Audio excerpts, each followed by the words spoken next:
Buonasera tifosi nerazzurri, come ogni lunedì torna l'appuntamento settimanale con Extra Time, un po' di turnover questa sera, complice l'assenza per influenza di Massimo Paganin, abbiamo deciso di schierare Patrick Kendrick. Ciao Patrick. Ciao Federica, buonasera a tutti.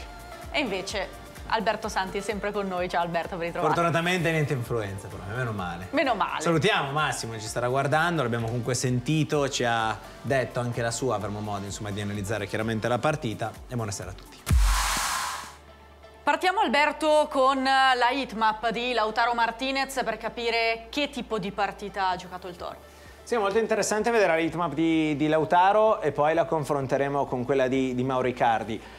Perennemente nella metà campo avversaria, come è giusto che sia, un po' più decentrato verso la sinistra, con anche qualche sortita nella propria metà campo. Vedendo proprio i numeri della sua partita, 2 i tiri totali di Lautaro Martinez, 3 le occasioni create, ben 5 duelli vinti e poi ha dato una mano con 4 recuperi in fase di non possesso. Non a caso, quando abbiamo visto la heatmap, è stato comunque diciamo sulla linea dei 40 metri tra centrocampo e tre quarti. Si è messo lì e ha cercato di far salire un po' la squadra. Poi tra poco vedremo anche proprio come si è cercato con Icardi.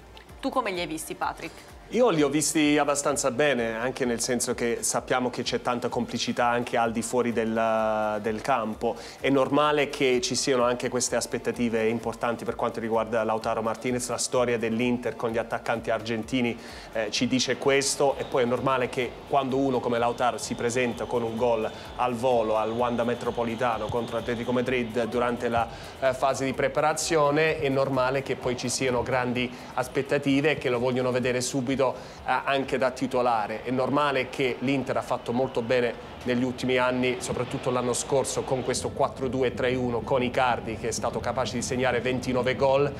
Credo che sia stato giusto anche che Spalletti non abbia stravolto l'assetto tattico subito per cercare di far convivere questi due attaccanti. È normale che Lautaro Martinez abbia bisogno di un po' di tempo per ambientarsi anche a questo campionato, e tutto sommato al giorno d'oggi credo che il suo bottino puramente statistico in termini di gol sia stato abbastanza positivo visto il minutaggio che ha avuto finora.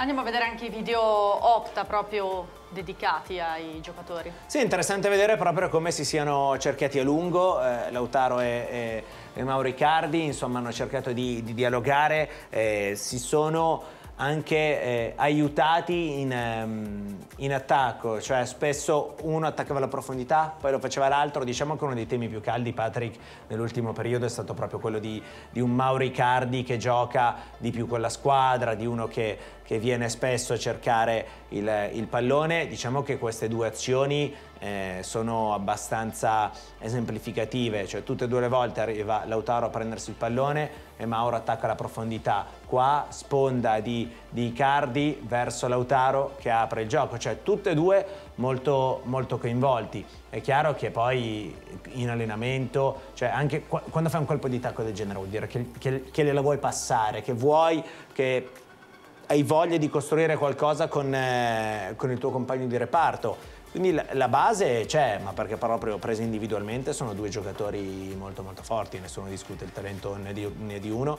né dell'altro. Abbiamo analizzato la partita del Toro, vediamo anche quella di Mauro Icardi. Sì, partendo proprio dalla heatmap, perché come dicevamo prima è bello vedere come i due abbiano cercato di trovarsi.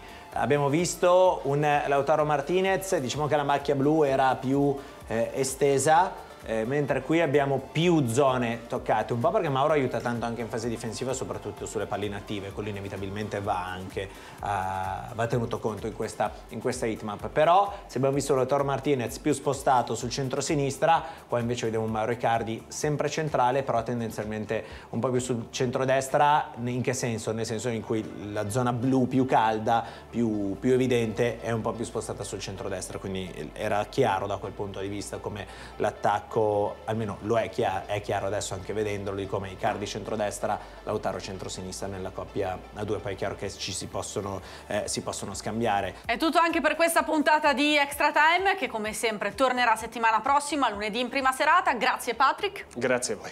E grazie a te Alberto. Grazie a voi, alla prossima. Grazie a tutti voi per averci seguito, buon proseguimento di serata.